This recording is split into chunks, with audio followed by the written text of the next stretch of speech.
Piles म्हणजे मूळव्याध कोणाला होऊ शकतो? जर तुम्हाला कॉन्स्टिपेशनची समस्या आहे, मलबद्धतेची समस्या आहे, तर तुम्हाला पाईल्स म्हणजे मूळव्याध होऊ शकतो.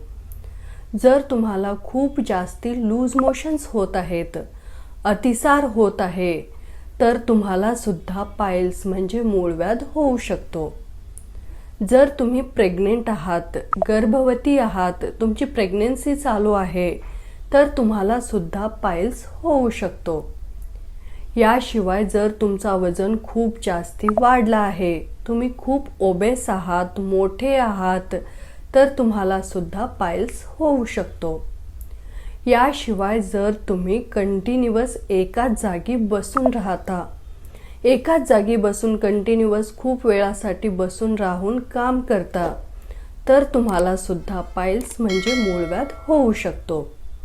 याशिवाय जर तुम्ही टॉयलेटमध्ये कंटिन्युअस फोन अथवा न्यूजपेपर तासोनतास पाहत बसता, तर तुम्हाला सुद्धा पाईल्स म्हणजे मूळव्याध होऊ शकतो.